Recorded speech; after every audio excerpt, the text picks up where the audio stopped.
waiting on a few others, are we? Yeah, just 2 more. Hello there. How you going? I'm Eliot. Keith, is it? Sorry? Keith, is it? Philip. Nice to meet you. Alrighty. Beautiful morning for it. Oh, it's a good morning. Yeah. It was good. Morning earlier. It was. Apparently we're going to get some rain again later. Yeah, I know. On the weekend. Bummer.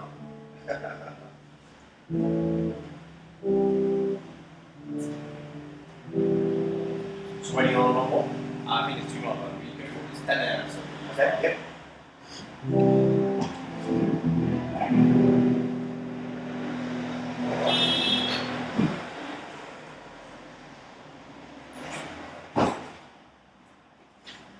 Alright, morning everybody. Welcome to Paddington G4. We're doing the Playing Across the Chord workshop today. And I'm sort of gathering everybody maybe of different abilities, levels, similar geographic location. Okay. I just drove down from the Blue Mountains this morning. But my grandfather, I think, was born in Paddington about 120 years ago. So I sort of have I love Paddington, beautiful place. Alrighty. Now today you probably saw with Queen are coming out, and Brian May, the guitarist, has a beautiful, very memorable style of playing. And one thing which sort of really magnetised me towards his style was in the late 70s, when they, or mid 70s, when they put out the song Bohemian Rhapsody on the telly. There'd been really, to me, there'd been nothing like that before. And this very memorable song went for what, 7 or 8 minutes or something like that. And this very memorable guitar style from the guitarist Brian May. And I always found his style memorable in as much that it was melodious. Always, you could almost hum every solo the guy played.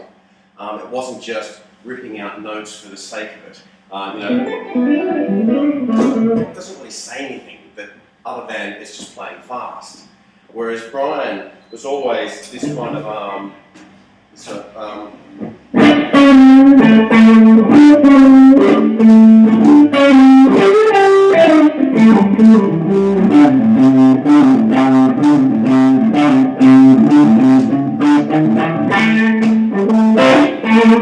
that kind of thing. And say, I Want to Break Free, there was just this, what would be, who knows the song, I Want to Break Free? Yeah? Okay, essentially that song, I don't know if you've done this with Joachim yet, but it's essentially a blues in the key of E. It's 3 chords, the majority of it, and it's just going... I want to break free. And here it goes from this E chord. Changes to our chord 4, which is A.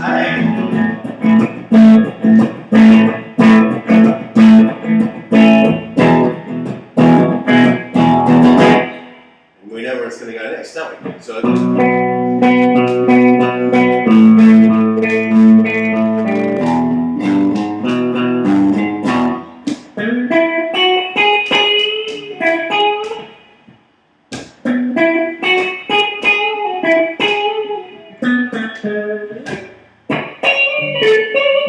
it's all quite memorable. He's not just going playing a blues scale, which is a fantastic scale and a very, very versatile scale. But the way Brian approaches his soloing is that, as we see on the sheet here, we have these chords. E. Can everybody play an E chord for us? Okay, so are we all in tune?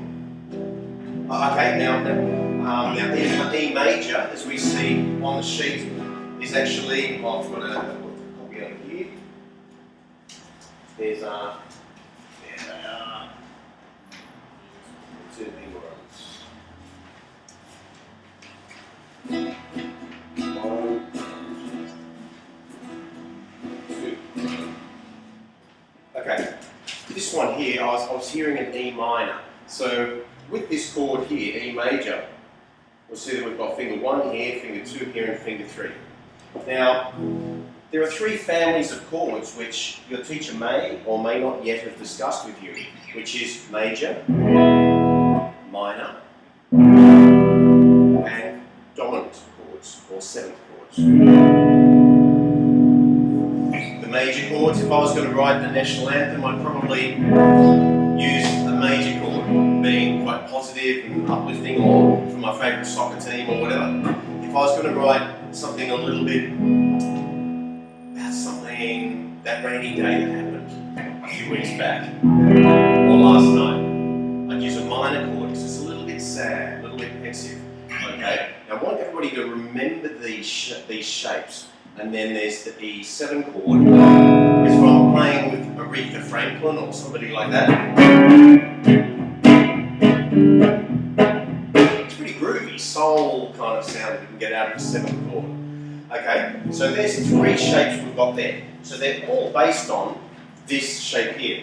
Now what we do is we call this shape here a root 6. Now what does he mean by that? How many strings we got on the guitar? Right, okay, so this string 1 and string 6. Now if we look across and we go, well, okay, so whatever the name of note it is on string 6, if that's open E, and I add that shape on top of it, it's always an E chord. Or, alternatively, whatever the name of the note is on this 6th string. Now, let's shuffle our fingers around a little bit. And let's free up the first finger. So if we free up that first finger, we are using fingers 2, 3, and 4 to play the E string. So finger 2 goes on the G string first fret. Finger 2, that's it, good one. And finger 3 goes on the A string, or the 5th string at the 2nd fret. And the 4th finger is going to sit straight underneath that. So now we've freed up this first finger. You got it? Fantastic. Fantastic. Awesome. It's the same chord. That's it. It's the same chord, just different fingering. Now I'll show you why we're freeing up that first finger.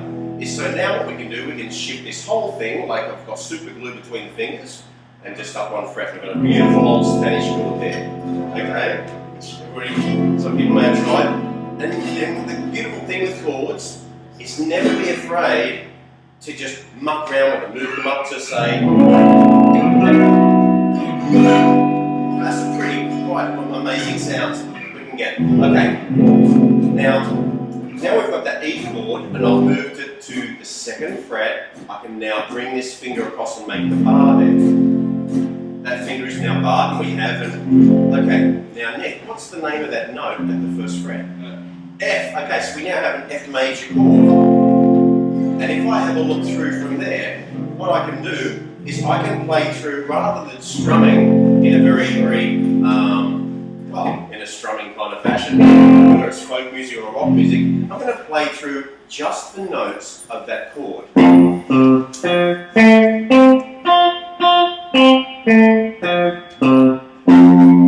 So I'm playing fret 1, fret 3, then fret 3, and then fret 2, then fret 1.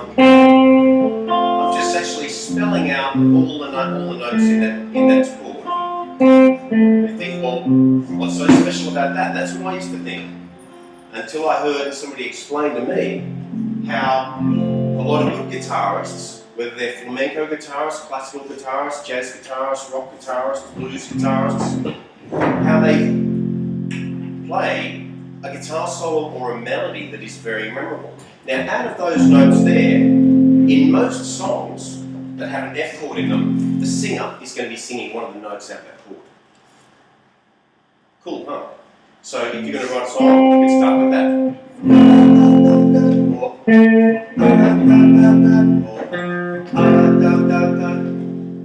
Or you can have 3 people singing at the same time. They're all singing 3 different notes. Harmony. Alright?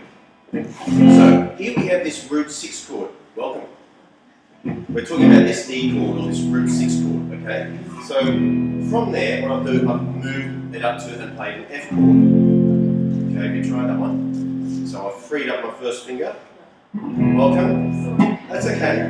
Okay, so with that F chord, you now I can move it there, and we've got F sharp or G flat. Don't have to worry about the names at the moment. We've got G, G sharp, A. Now I'm thinking, well, the main thing I want to remember here is, say I have a little example here, say.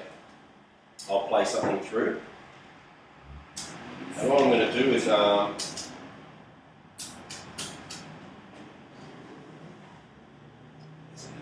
do it for me. Not yet. Just make a little loop. There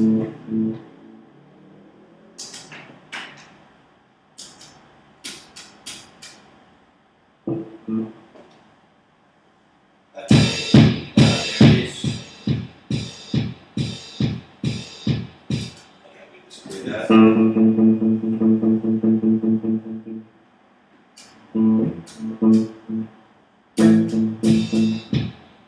Okay, that's better.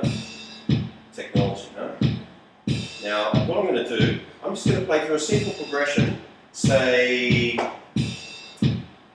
a 12-bar blues in the key of A, which is going to use the chords A, D, and E, which we all have on the sheets there, and hopefully everybody knows those three chords.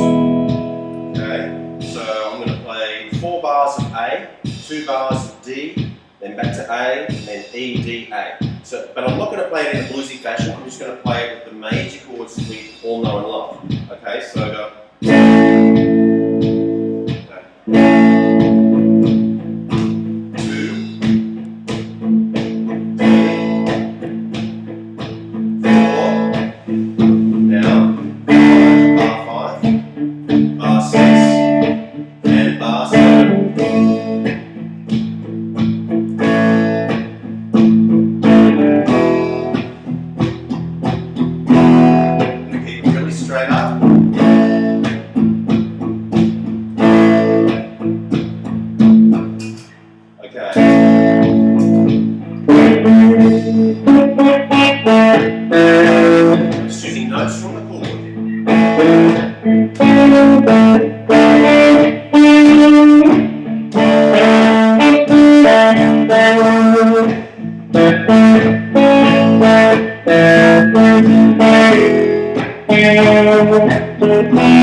To be able to play a melody or a solo is if I can remember that shape, and that shape, and move it up and down the neck and think, well, if that's D, and I move it up 2 frets, D and E are always 2 frets apart, whether it's on a piano, not frets, but again, a tone, or okay, a tone apart, and then there's F, and there's G, and there's A, up at the fret 9. Do you want to try this? Fret 9. So you're holding it at D chord in the open position, like D major.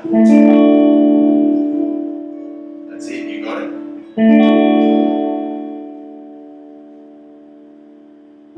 Yep, and up at the 2nd fret there, just up one more.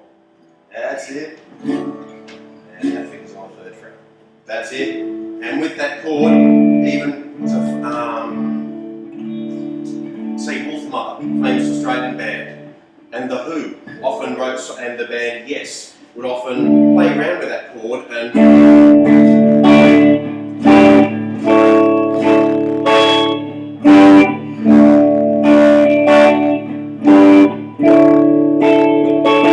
so what I'm doing there, I'm just taking the D chord and then moving where the 1st finger is from fret 2 up to fret 7, which is where the 3rd dot is on my guitar. That's it.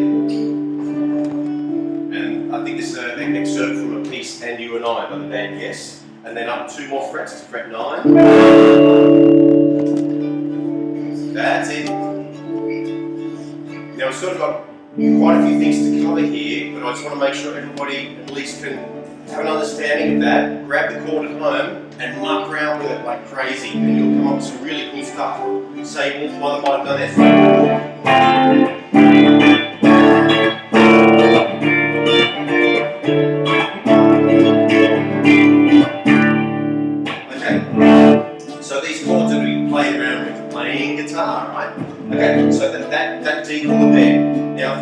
are these notes. I'm just spelling them out one at a time. Now you'll notice that I'm not going, it's a different sound, isn't it? Each of the notes is sustained. So I'm just picking down, down, up, up. But the thing is, if I am playing lead guitar, I'm probably, and if I have a distortion pedal on or anything like that, for those who do play electric, is that's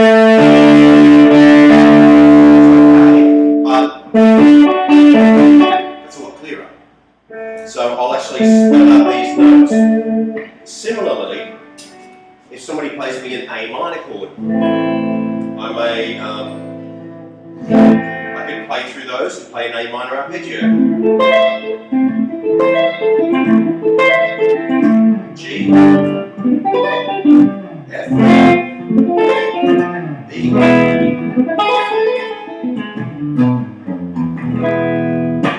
Sort of sounds quite nice, reminiscent of a lot of things, maybe Puss in Boots.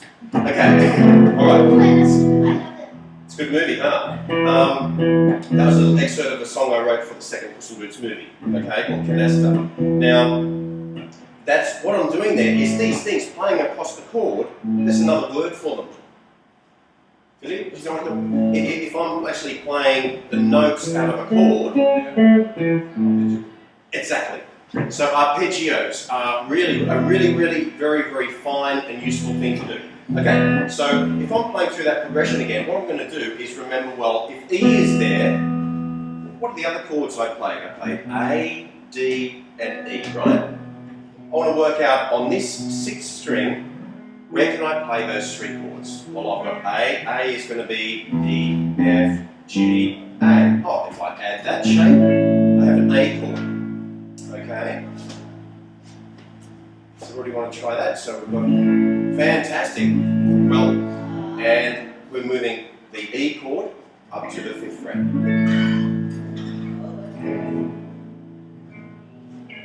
So this was the chord we were looking at, this E chord down in the bottom left there. Just the lady in the middle is just having trouble with that chord. Okay, yes. Alright, so if I work out where can I play these chords? So I've got A, then D is going to be up, and I go, well, oh, isn't that an awful lot? Here's a great tip, which sort of somebody said to me, and it makes a lot of sense.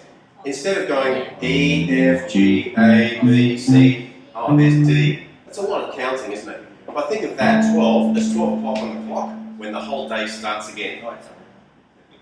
Okay, so we've got E, F, and G. E, F, and G. That's just one octave above, okay? So we've got E, F, and G. So I could play E, F, and G, or E, F, and G. Same shape, pretty cool, huh? So this is like a little mirror image of that part of the neck. Just starting again at the double dots, the 12th fret or 12 o'clock. Okay, it's like open. Alright, so what I'll do is, thinking back to what that D chord, if I go, well, oh, if E is there, E is going to be at the 12th fret. What comes before E in the alphabet? D. Okay, so D, it's a lot easier to find some chords by working backwards from this point, because you know that point is exactly the same name as that. E, A, D, G, B, D. Every angry dog growls before eating. Every angry dog growls before eating. Okay. My stupid phrases I make up. Okay. That's for reading music. Very good voice, that's true. Okay, now we've got that chord there, the E chord, and I go, well, okay, I'm going to play through along with this progression now. And I'll just play it like that. And then, of course, we're going to next is D. Okay.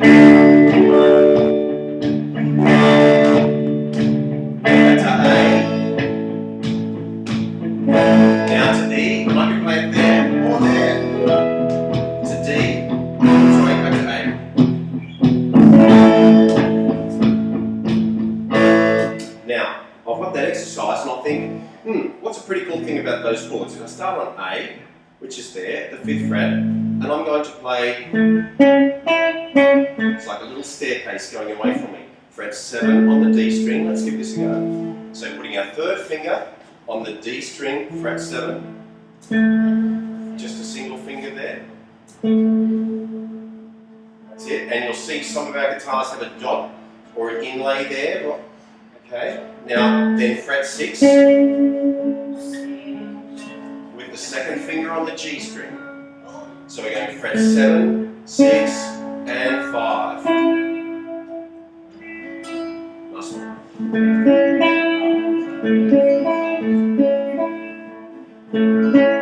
Now they're the 3 notes from an A chord. But of course we're playing a different A than we usually play, like that one. We're actually playing this one up here. So I'm going to grab just those 3 and think, well, that, and then I'm going to move that up to the 10th fret for D, and up to the 12th fret for E. I'm just playing little clusters of chords rather than strumming all the chords out. Let's check what sort of effect I can get with that. Okay.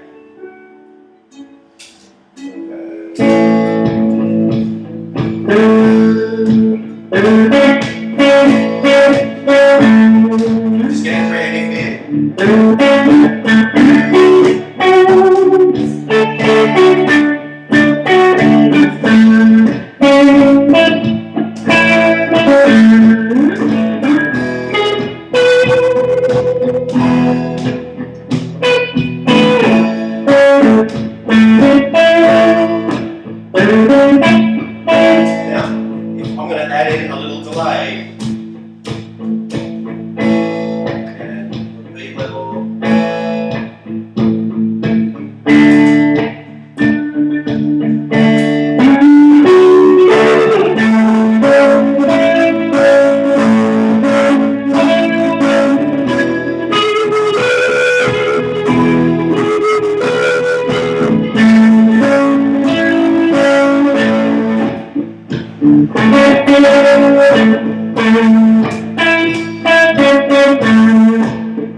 Actually, I might even have a backing track here. Let's see if we can work along with that.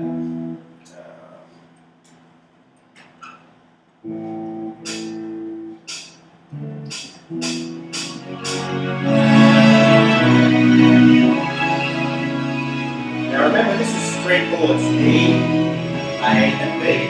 So I'm playing E there, or I can play E there, like the A shape.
Actually, see, that solo is almost completely comprised of notes from the chords.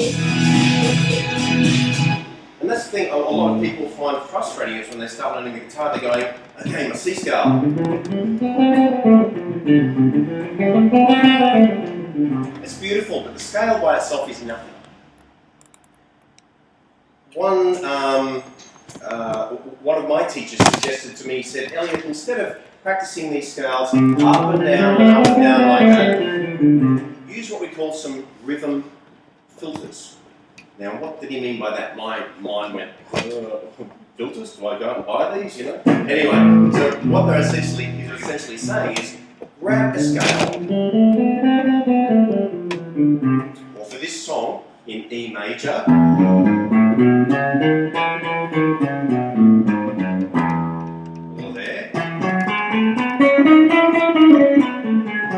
Then play around with the beat and just play parts of the scale and try and get creative and create something. You know, we've got a rhythm sheet we do in the G4 method, which has got like where you play and the clapping exercise. We go 1, 2, 3, 4. Then we have a rest on one going 1, 2, 3, 4, etc. And then page 2, I think it goes 1 and 2 and 3 and 4. And then page 3, it starts to get a little bit tricky. It goes 1, 1, dun, dun, dun, dun, dun, playing triplets. And so what I'll do, I'll go, well, they're not just exercises just for the sake of it. I'll actually apply that, and when I implement that with my scale playing, I'll show you what I mean. So I'll play part of this song, and I'm going to play the E major scale, but I'm going to not just play it up and down mindlessly. I'm going to see if I can create something with it using single notes, 1 and 2 and, or holiday, holiday, triplet, triplet kind of feel, okay? And I'll mix those up and see if I can get something that's unique. Okay, so let's there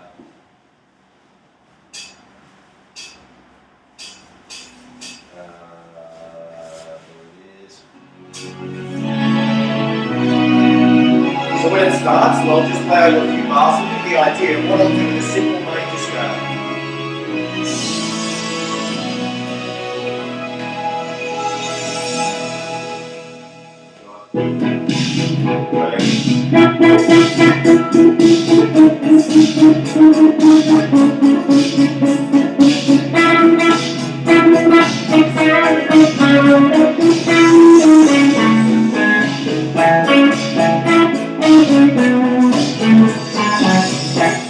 I want to break free. I want to break free.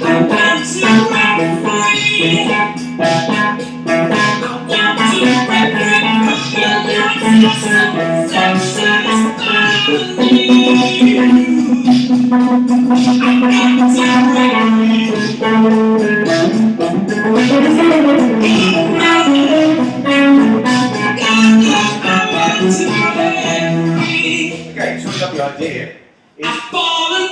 I'm not caring what the people in the next house are thinking, or my family in the lounge room watching TV going, be quiet, please. I just sort of like keep the volume down, or you put the headphones on, and I just get creative. And I think every practice session should be broken up into like nice segments of, say, today I'm going to do scales, and I'm going to learn a song that has a new chord in it for me. Okay? And I used to buy those 101 songs for buskers and the whole Queen compilation, or this band, America, or whoever, or Bread, or whoever it was, Simon and Garfunkel. Also go, wow, that's pretty cool. That. You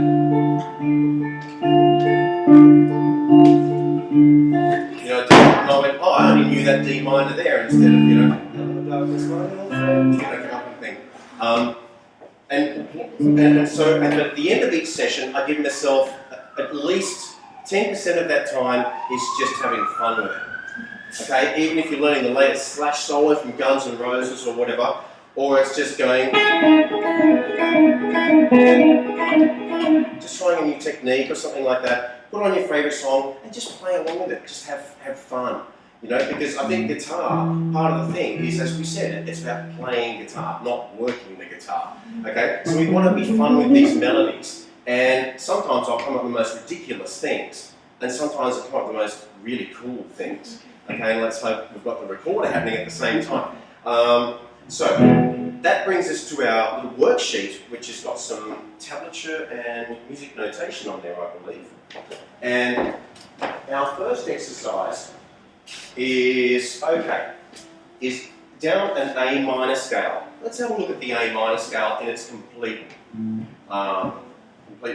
So if we say start in its entirety, I should say. So if we start with the open A string, and then we're going to the second fret, second finger, that one there. Then we've got third fret, third finger. Just make sure everybody knows where they can access this scale. And it's also in the G4 scales manual. D, E, and F, so same thing. Open, 2, 3, open, 2, 3. And then open 2 on the G string.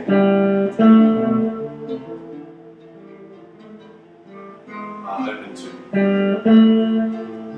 So I've gone open 2, 3, open 2, 3, open 2.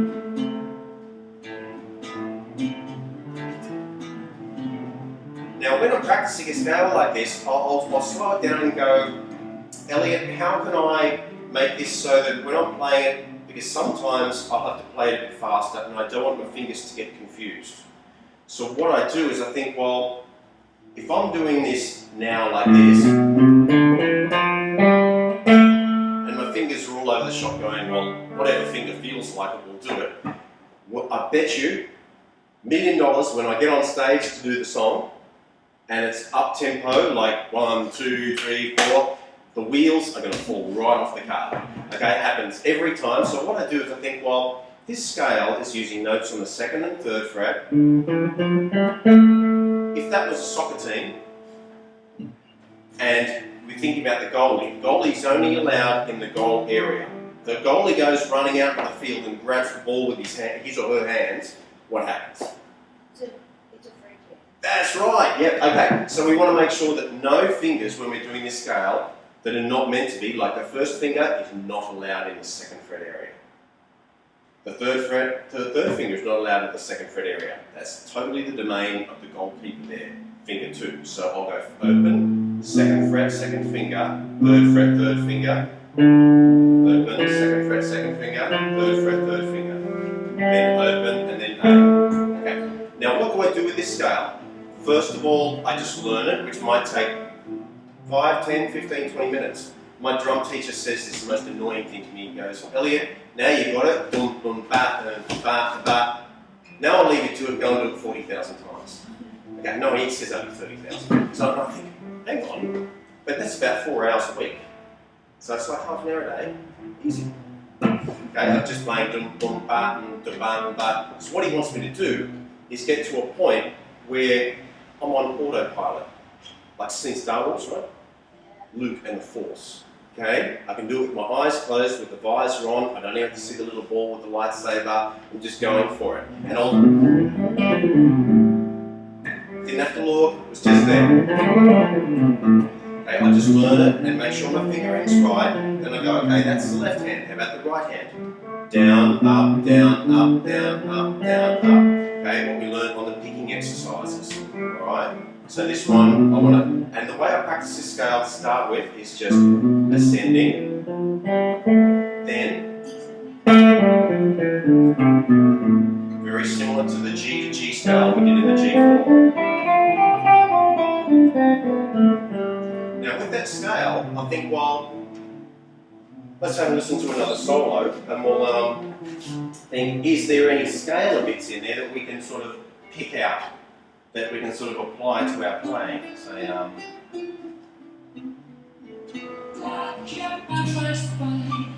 body's aching all the time. Goodbye, everybody. I've got to go. Gotta leave you all behind and fade through.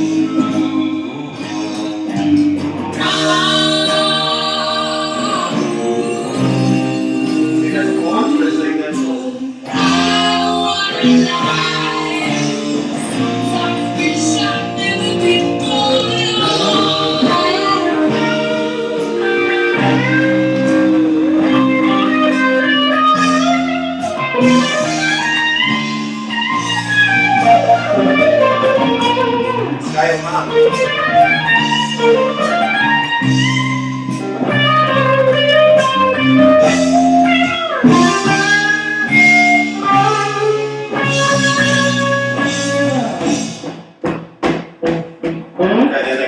see a little silhouette of a man. That very memorable section. Now let's have a look at what I do is when I learned this, when I was working with the Australian Queen show, which was 91, 92, 93, there were bits in this song like okay,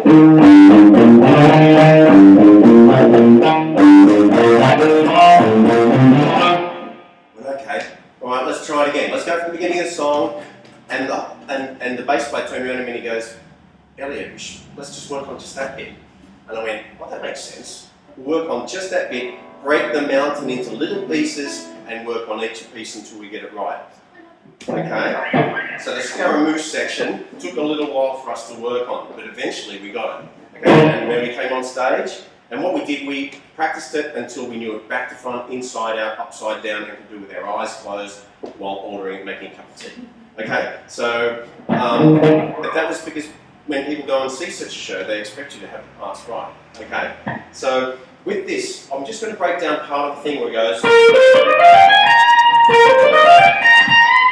and then they're all exactly the same notes. Wow. Where have I seen that pattern before?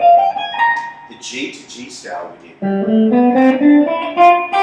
It's just in a different key. That's okay. What we can do, we can get mileage from this scale, and I'm going to have a look for the G to G scale. Let's try it going through. So open, 2, which is this is sort of an extension of the A minor scale we were doing just before. Let's give it, so we're going open, then finger 2, then open 1, 3, open 1, 3. So I'll go, okay, that's locked in now. I know the shape, but I know the sound. I'll try and I'm going to start, and we'll see on that sheet there, we've got this. Oh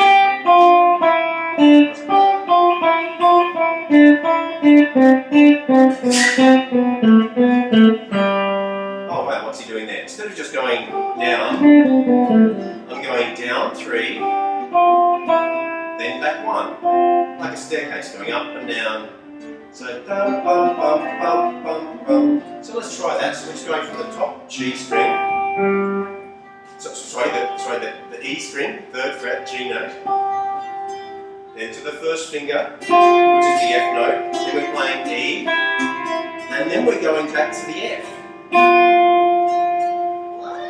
So we're going G, F, E, then F, E, D. Then E, D, C. You see I'm getting all the notes in that scale that Joachim's done with us. And going down 3, back 1. Down 3, 4.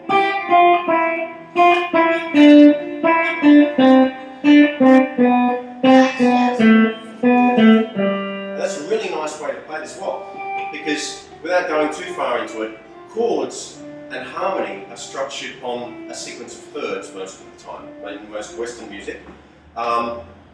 Now what I mean by that is those two notes next to each other aren't going to make a great harmony.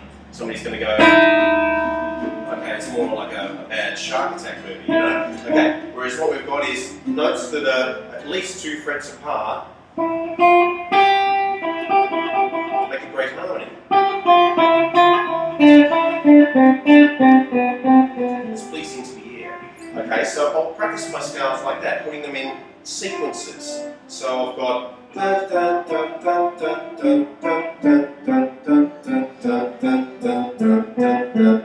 now what Brian made us here, he puts a little tricky trill in, which is going like this. Okay, so if we see, let's try that technique. So we're playing just the E,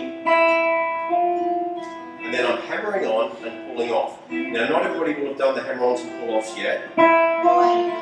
Okay, not yet? Okay, but we're building to it, okay? And with your guitar teacher, they'll be able to work through that with you, okay? So that it's a hammer-on. Okay, I call that technique like Save the Planet, green picking, you know, that doesn't need any energy except on the left hand. So you're going to, I'll play that pattern but put a little trill in. So G,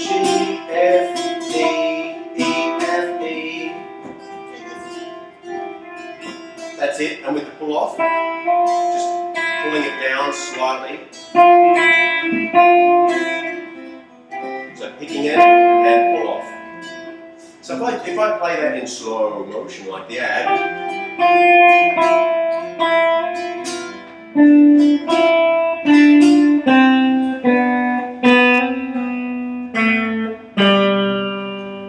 okay, you can see all those three notes there, the open ones. Imagine they're on first finger now. So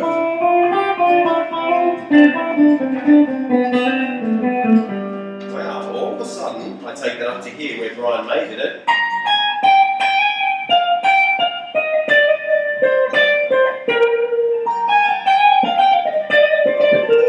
That's it fast, okay?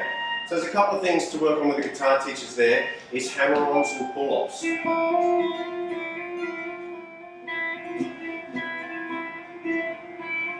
And you'll hear, where else, is it just Brian May that uses that?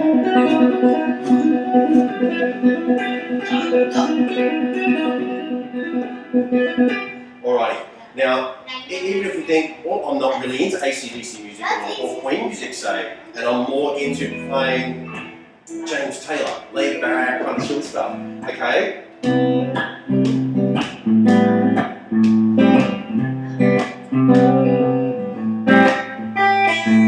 Using hammer-ons and pull-offs still, even for folk music and things like that. So it can be used everywhere, okay?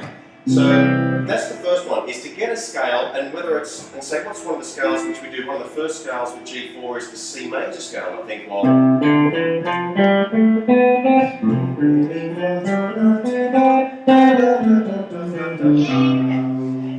then I'll say, well, there's another scale sequence on there where I go,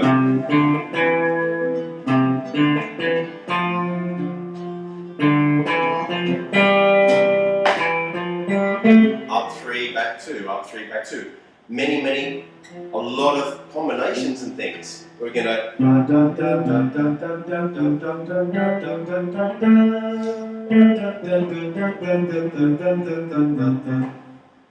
rather than just going to playing up and down mindlessly, when we try and use these, I've just put down two examples in there.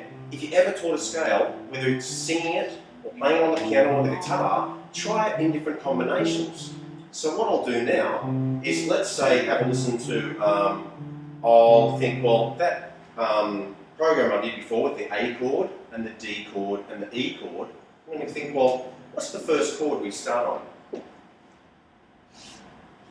A, excellent. So the key of the song is probably A or A major. So I'll think, well, where's my trusty A major scale? There's one there. Okay, now, I don't want people to freak out with this, but you see that chord there and that chord there, the scale in between is like a ladder, just between the two.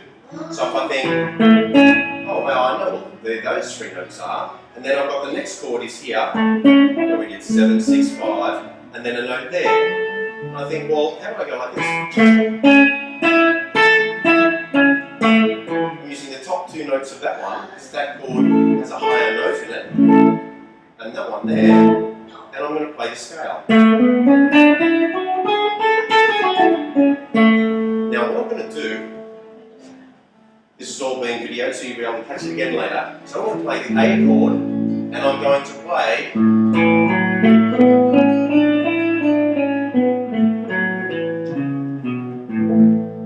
I'm holding the chord while I'm playing the scale. All of a sudden you come up with some pretty cool things. Let's just check one out.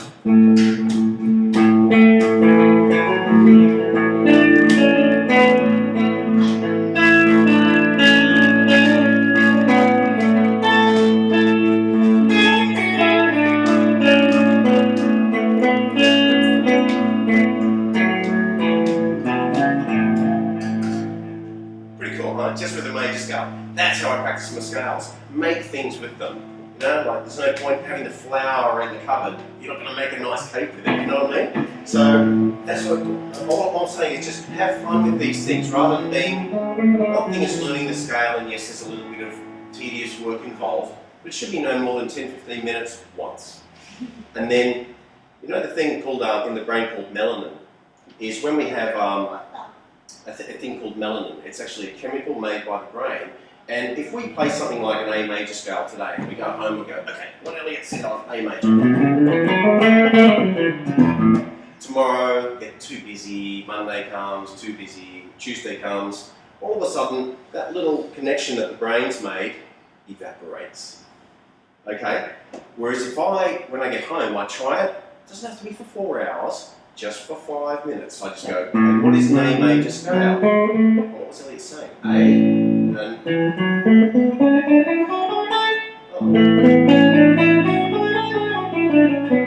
Just start to work towards it, and then the next day, and melanin is that memory, that little connection that the brain makes, it paints melanin on as a chemical that makes that memory stronger. And then the next day you do it, it paints another coat of that paint or melanin on.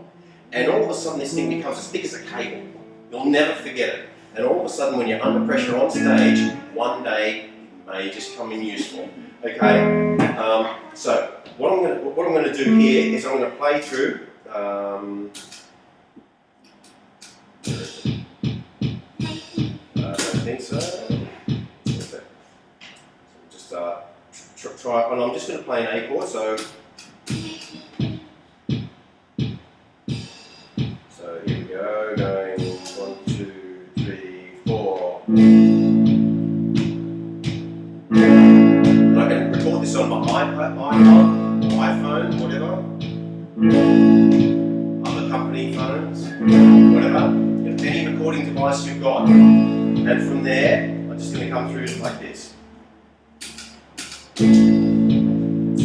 think, well, what was Eliot saying? A major.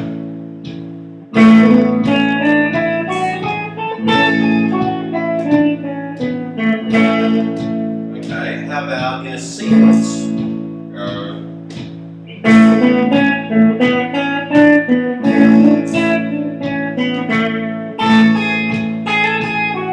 Start playing with it.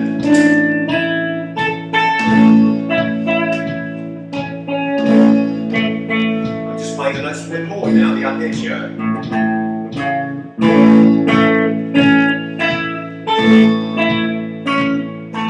The E shape. Okay, well if A is there, 12 o'clock. You can see the A shape there, yeah? Well, that means there must be another A there.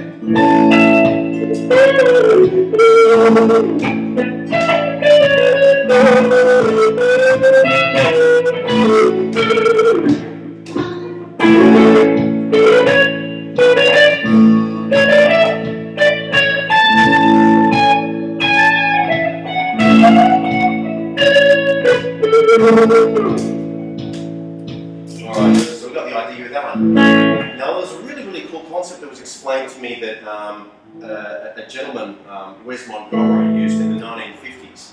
And it was a thing called double stops. Isn't that Mr. Burns from The Simpsons? Different than Montgomery.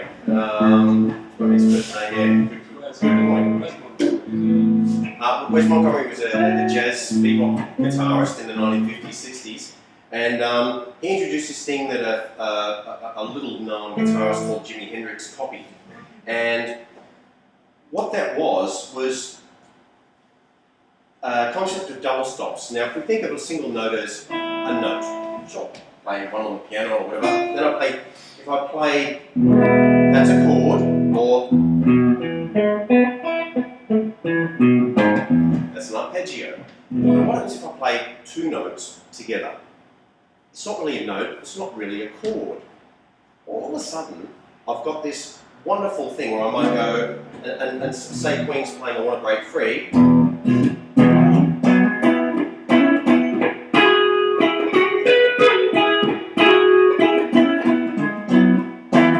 Let's take that somewhere where we go, I don't understand what he's doing. A. And I go, and I'm going to use the major pentatonic scale here. I'm going to go A, C sharp. So let's try that on the A string. That's right, and I want everybody to remember that shape while we're doing it. Just keep that locked in photographic memory, those three notes there. So we're going open, then 4th fret, okay? Now you notice with this one I've moved into the 2nd position. So the first finger is looking after 2nd fret, 3rd is the second is looking after the third, etc. So I'm not playing anything on the first fret, so the goalie can move, right? So we've got open and 4. Then the next note is the note in the is D string, 2nd fret. Then we've got up at the 4th fret. It's a lovely note that happens to be the 6th of the scale. Then I've got 2nd fret on the G string, which is another note out of the chord. Then I've got the B note, which is up on fret 4. Let's just have a look just at those to start with, because we know I'm just going to continue and go fret 2, 3, 5, 2, 4, 5. But just with those, I'm going to go, let's say grab the D and the A chord. And what I'm going to do, I'm going to play the A chord. Then I'm going to put one of the notes out of that scale, which was the 4th fret on the D. And I'm playing just the D string and the G string.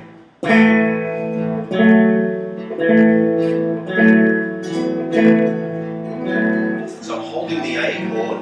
All I'm doing is I'm superimposing or putting these notes on top of it. That's it.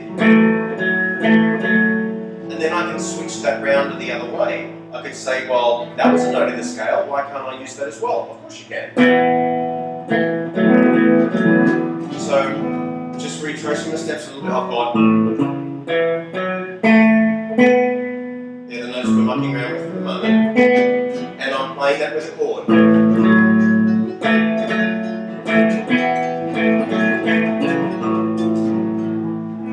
So any time what I can do, I can actually start to pick out notes from the melody.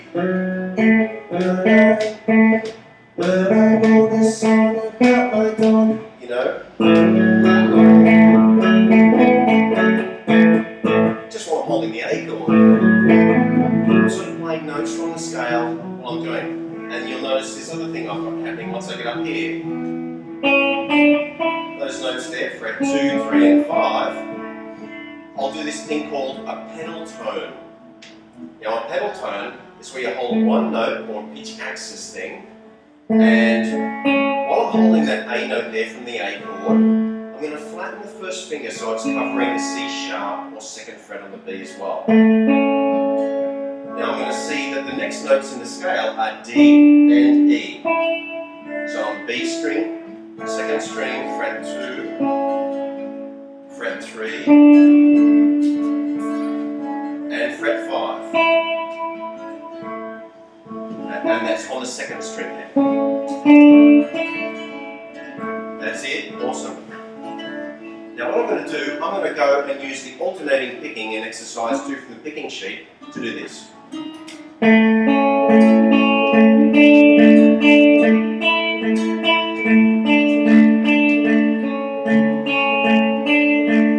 So that note's staying constant the whole time.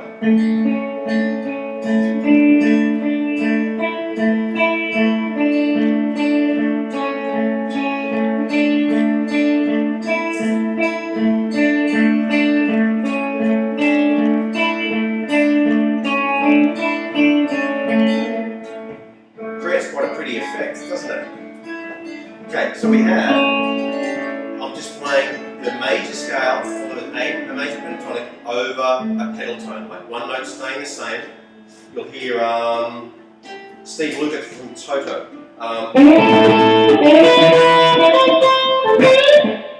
Would use that same kind of thing.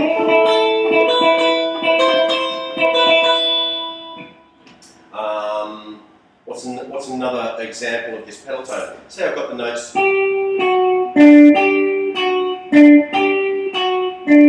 Where's that an easy place to play? We get 3 notes from a scale that I'm working on, and I'm just going to play different open bass notes with it. So.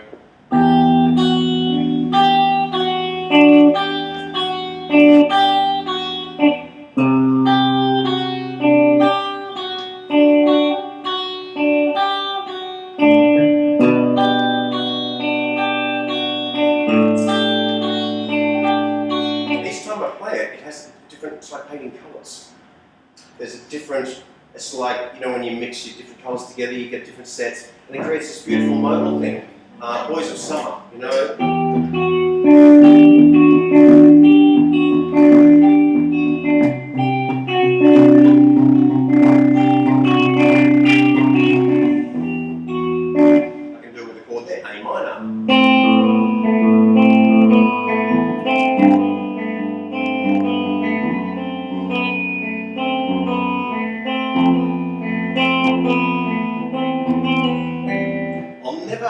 be content with just trying the way somebody shows me how to play a chord. I'll go, well, how can I really muck around with it and destroy it completely, or make something great out of it? You know what I mean? Yeah, questions? I think I've seen you on TV. Maybe.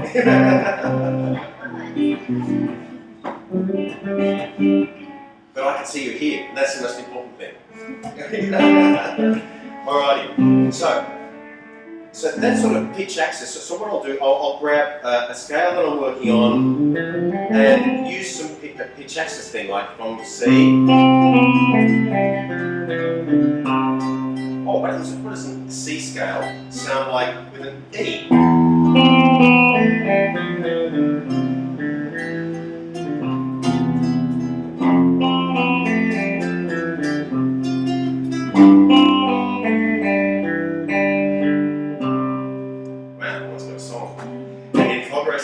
So scales are not a thing just by themselves, just to be, you know what I mean. So have fun with your scales, like use those rhythmic filters we were talking about. Okay, now next was 3 chords, which is from Bohemian Rhapsody, which is the middle part goes E flat major to B flat major and C minor. Now from the beginning of today's clinic, we talked about that being the A shape, right? I'm going to move Bohemian Rhapsody into the key of A for a moment. So I'm going to go A to E to F sharp minor. F sharp minor, not everybody has that under their fingertips yet. That's okay. But at least most of us have A to E. Now if I put that down and I play Brian May's solo, and I go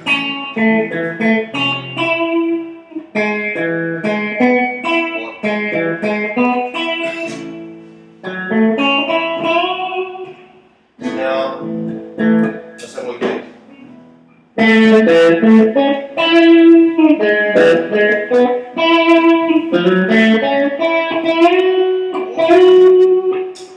What's he doing there? He's actually playing each of the notes from the scale, going da da da da dum, da da da da dum, da da da da dum. Before the ooh yeah bit. Okay? Now we can see what Brian has done. He hasn't sort of gone, hey Freddie, you've written this beautiful song, you know, let's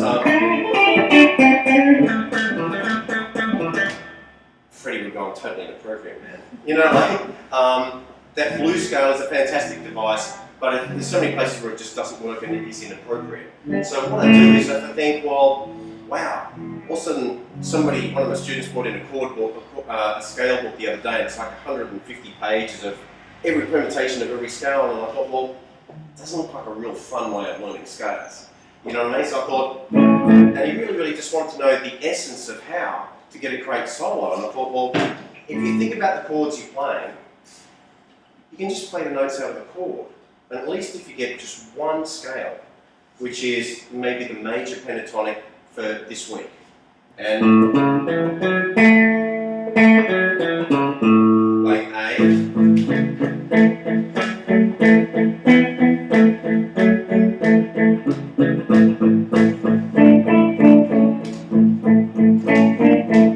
Well, if I added an echo, that could actually be a U2 song.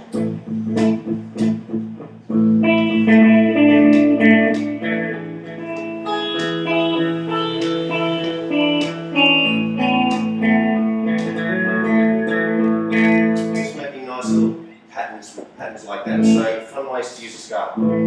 Now that Brian May thing was, instead of just playing just the notes from the chords, we think, well, is there any way with any of the notes, rather than just going and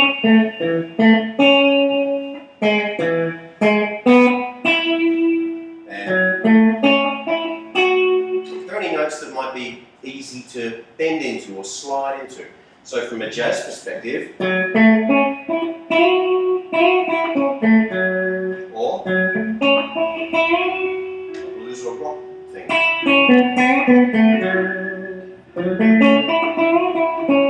And for acoustic guitars, actually sliding in.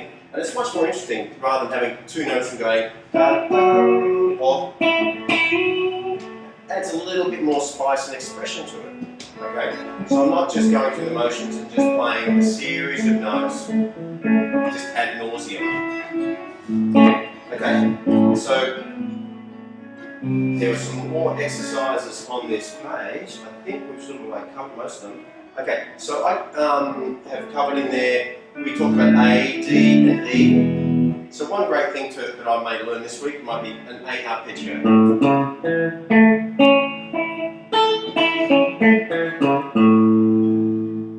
And next time I'm playing my favourite James Taylor song.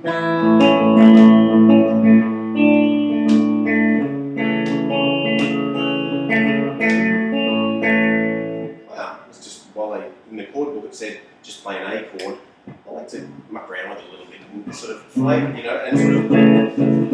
Now, the next chord was D. I think, well, a D arpeggio.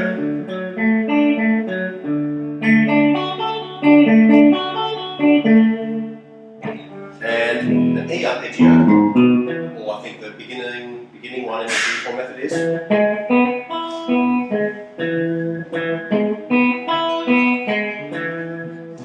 Whenever that chord comes up, I can play any of those notes. Alright, so let's put something down. So we've got that's it. Not problem. What was before?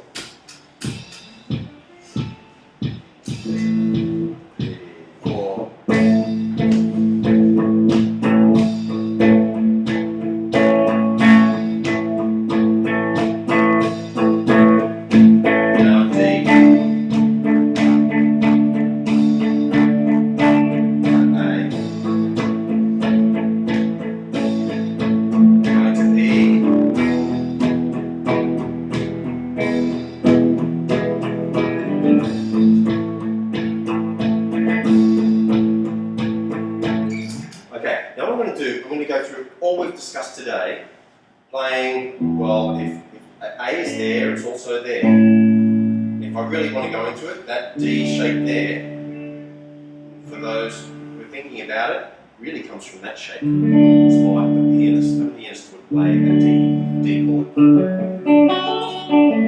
And I go, well, of course, there's an A chord there, which is quite a bit of a beast of a chord actually. So anyway, I'm just sort of showing you so that those three chords I played in the open position all can give you another 11 chords up the neck. Okay?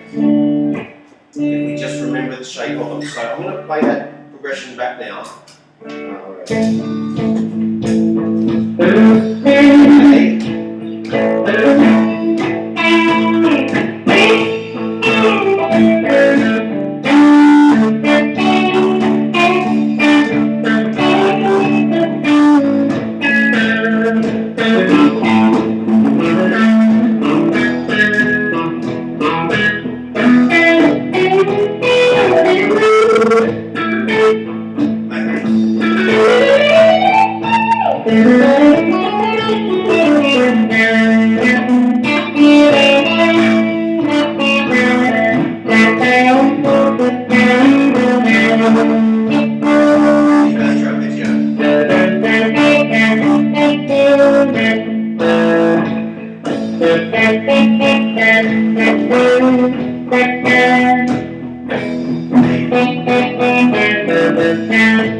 D's coming up. Same thing.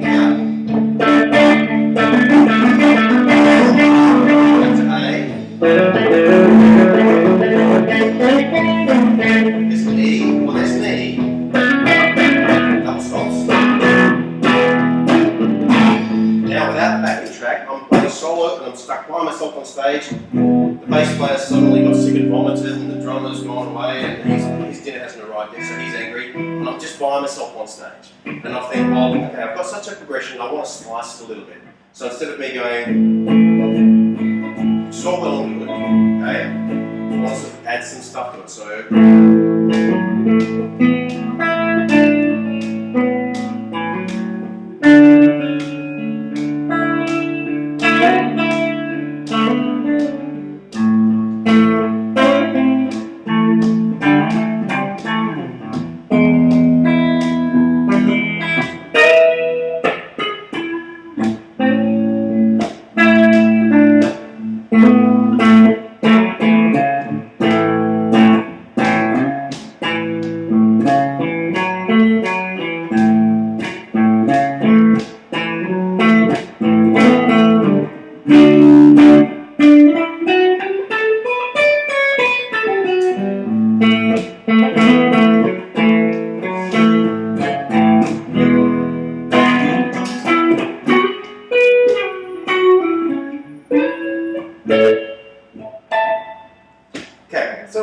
it's a little more entertaining than just listening to 3 chords, okay? But of course, if we're singing along with it, there's another thing for the audience to sort of digest as well, which is really nice. But especially a lot of guitarists, especially when are often scared to sing. Okay? Yes? No? Who sings here? A bit? Excellent, excellent. So when you're trying a scale, just try one of the like or, like or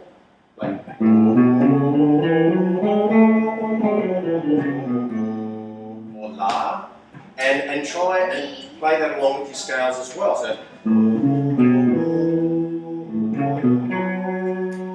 and you'll sort of just start to sort of resonate with, because you'll start to feel the guitar vibrating against your chest and the vibrations that sort of happen, and your brain has to learn to connect that with what's vibrating inside in our skull, okay? Because every part of the body resonates, but it takes a while for the brain to learn that. So just whenever I'm trying something,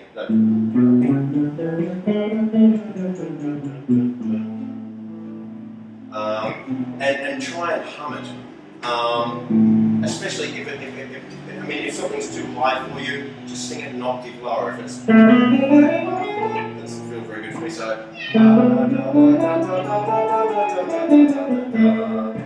and just moving along and trying to get confident with that. And also what it's doing is distracting us from going. Okay, because quite often I find some of my students come in and they go, oh, I've got this massive headache, man, you know, like, and it's because they're being like this, and the head is like a bowling ball on a stick, which is our spine, and we're doing this for like 3 hours or 20 minutes, whatever the time our practice session is, right? And no wonder all these neck muscles and everything like that, they're just going to go out of joint. So what I encourage people to do with a learning scale or a new chord, or how to play and have fun with these kind of devices that we talked about, is learn where it is and then choose somewhere else in the room and focus on that picture or that person and just try what we were just doing with your head upright. Because most of our practice sessions should be done like that. Because sometimes we'll be reading and then we're reading, or we're on a computer and we're leaning forward or looking up, and all these different things can happen to us. So we want to think from an ergonomic point of view as well, in how that we're not going to end up sore. And how many people have the guitar on the right knee and how many have it on the left? On the right, yeah? The right is a good idea. Sometimes the right is very comfortable, but you'll find also, ergonomically, when the guitar is when practicing, if we put the foot on a stool, like a little platform, or our latest copy of the Yellow Pages or something like that, just to raise it up and have it on the left foot, then you'll find there's this centre of being right above where the guitar is. And I often find if we bring the guitar neck up towards us rather than out here, we're then got a lot better command over the instrument. Especially when I was learning this piece. This piece was designed in about the 1930s sometime, and then they put some pickups in it in 1948. Start of the Second World War, and and it was my wife said, you should try one of these guitars. And I really didn't like the look of it to start with, but I heard it and then I fell in love with it. And I've got about 2 or 3 of them now, like some really old ones. And this is a newer one. It's a ES-175, which is an Electro-Spanish 175. It used to cost $175 in 1948, which I think was about 3 months' wages. But you can see with this guitar here, it's sort of like got this big body here, and it's also, it's not as easy to bend, it's a different style neck, and also with this body here, if I'm going up into the upper register here to play, I've got to get around this heel. And so what I do is if I practice something here, I'll practice it, because the whole hand thing is different. I want to learn every corner of my guitar. And it's not to be perfectionist or anything like that. It's just that all of a sudden I know when I'm getting up and I'm going to an open mic and a friend and I have just learned 3 songs together. Just learned Knocking on Heaven's Door and a Gautier song. Or something like that. Or a Spanish thing.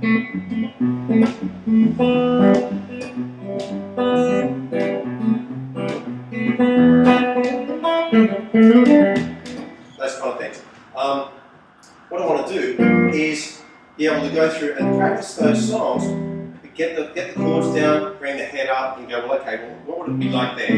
What's the scale I'm going to use to solo over this section in here? E minor, an E harmonic minor maybe, or is it there?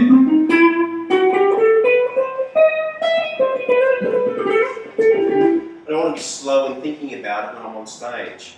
Because all of a sudden the band or the person I'm with is going to turn around and say, solo, and all of a sudden you go, oh, frozen, I'll play the thing I've been playing for the last 10 years. Because we found these little motor movements that whenever we go into a shop and try a guitar and sort of like, oh yeah, why is it always a G chord? You know, or why is it always an E chord? Everybody's got their own stamp. But whenever we pick something up, or whenever we start to practice, why do I always have to go to a G major scale? No, I should push, because a part of practice time, playing something over and over and over again that we already know is pointless. So we actually want to push ourselves in a little bit of an uncomfortable zone, and we go, okay, today, E flat, Lydian dominant. You know, or something like that. And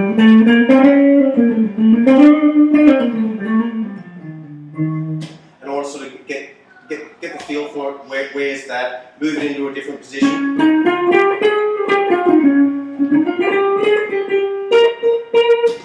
And so I'm not sort of just doing things that, because otherwise 10 years goes by and we're the same old instrument. You know, has anybody ever been there?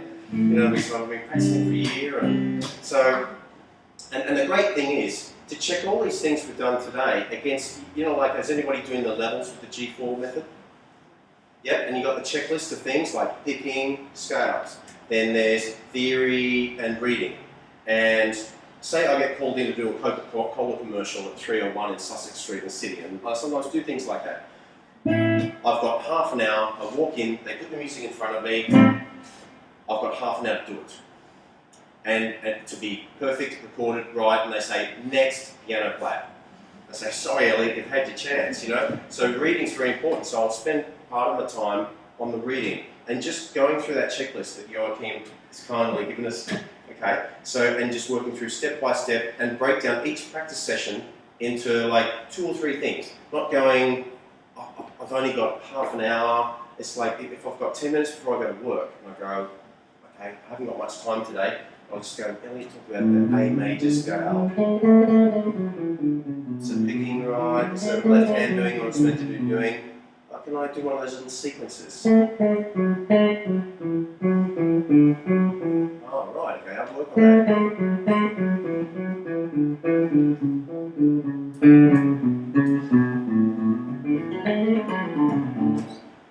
Okay, and then put the guitar and do what you've got to do.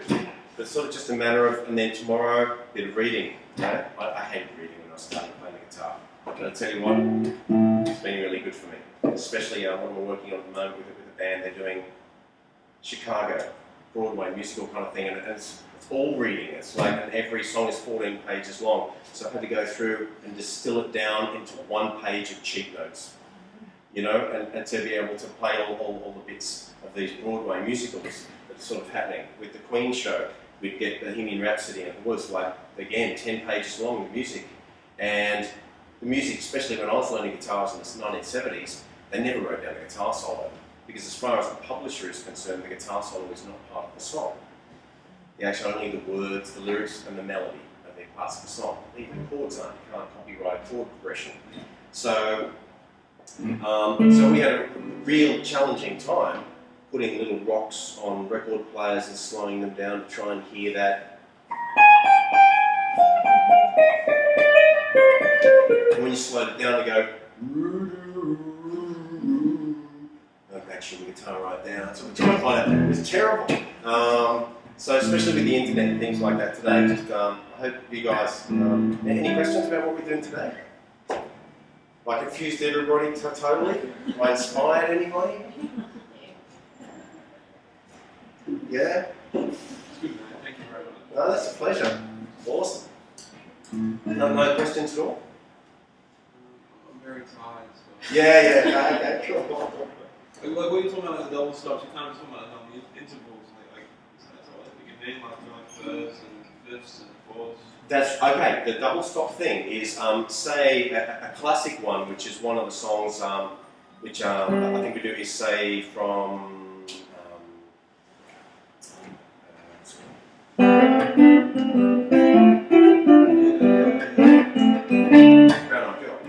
That's double stops, or Hotel California.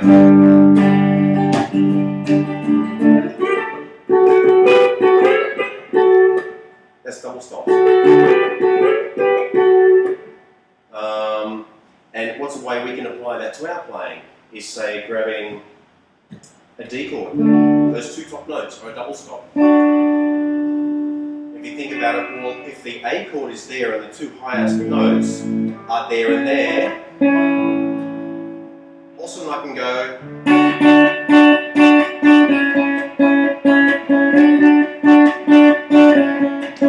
I could go, well, okay, well, hang on, A was there, and Eliot said it's also there.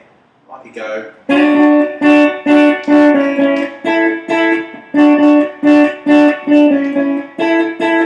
Well, that's pretty cool.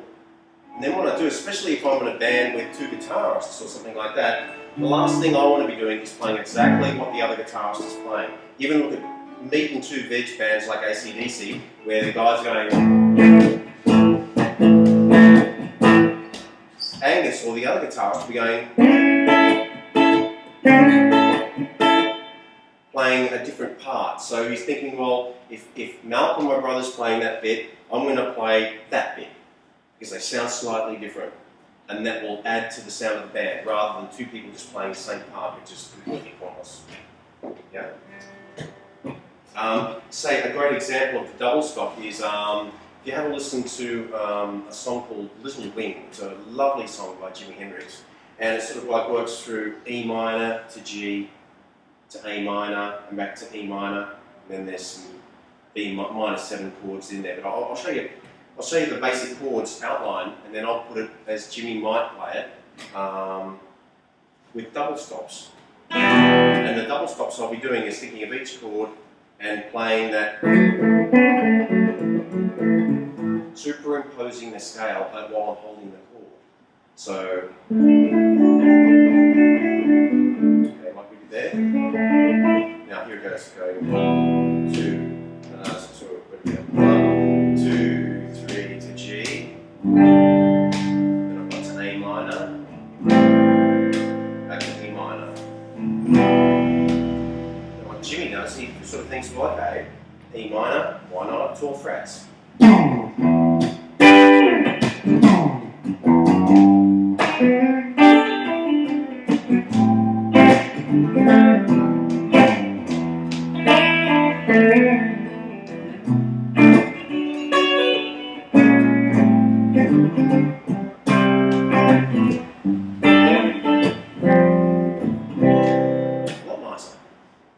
And we're thinking, well, okay, well, what was he sort of doing there? E minor. And we're we'll think later on we'll learn like a B minor scale, pentatonic scale, that one.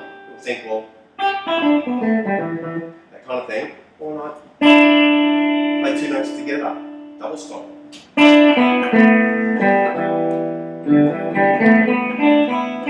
take it up here. So you had a B minor chord, a B minor seven. A minor. So I know my scale goes like that. You sort of heard that kind of thing before with the G. Thinking, well, okay, there's the G chord, like based off that E that we did. I'm thinking, well, know my G scale. Oh, there's a note there that isn't in the chord. There's another one. How do I just go?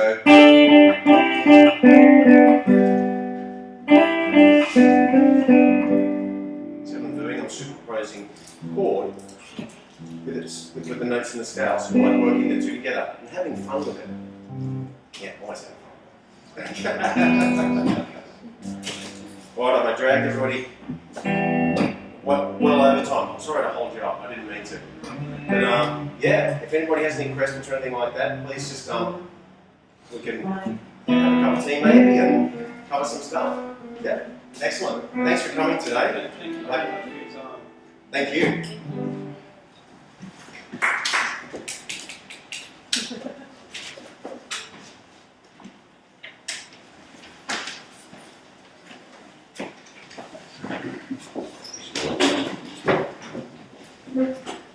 Thank you very much. Thank you.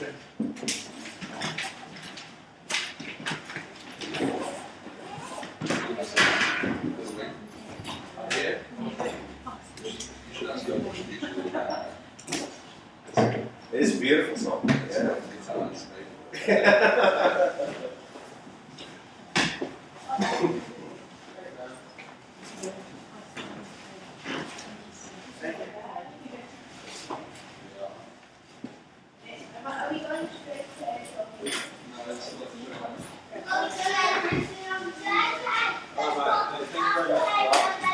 That's a pleasure. So you're in Wood Mountains, so That's right, yeah. Just moved up there. Oh, whereabouts? Oh gosh, I don't know exactly. Okay. She just moved up from Spain, but always going to the high school. Springwood, probably? Yeah, right, okay, excellent. How long have you been up there for? 11 years this year, yeah. I used to actually live just down in Stanley Street. Oh, sorry, Palmer Street in East Sydney, and yeah, so I love this area. I've grown up most of my life. Really, yeah. What was your name again? Eliot. Nicholas, take care, mate. Think of everything. That's a pleasure. Hope you got something out today. I definitely did. Excellent. Brilliant. Thank you very much. That's a Sorry pleasure. we were late. No, hey, absolutely. I nearly was myself. Excellent. Don't let it overwhelm you. Just So if you take little pieces. I am inspired to start. I'm not doing much of it. Yep. Kind of. Excellent. Brilliant. I thought it was put together. Yeah. Absolutely, that's great. Yeah. So I'm inspired. What sort of stuff do you like? Everything is great. Oh, yeah, excellent, yeah. excellent. And so I think it'd be good to have more sessions together. Brilliant. And do that. Okay. Have a wonderful day. Thank you. Okay. Bye. Thanks, Eddie. Pleasure. Yeah, that's it. Sort of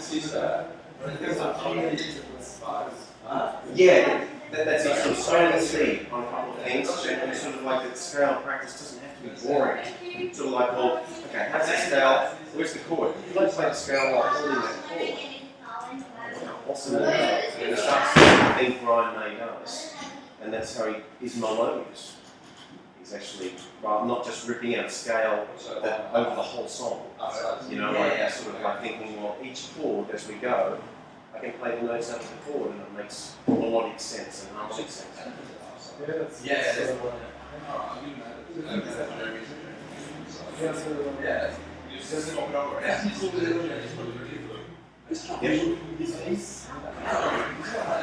just a relation to something else. And Absolutely. Yeah. E minor pentatonic, it's fine. It's a simple one. Yep. So I can start playing things like that. Did you get the practice sheet? Yeah. The make it first. If you try it like a kind of thing, yeah, absolutely. And with the alternate picking, and you'll find if you apply that then to the other scales like C and D or G or the blues scale, you can get some amazing things happening. Yeah, that's the kind of thing that I'm looking for because I guess I'm comfortable with some of the scales. Yeah. And the way that Jeremy, you decide is good, so Jeremy's going to have to practice. it's not typing because it's just repetition. It breaks our heart, you know? Yeah, and spirit, and that's what we don't want. We want the thing to be spicy. That's a pleasure to meet you. Nice to meet you. Hope to see you again.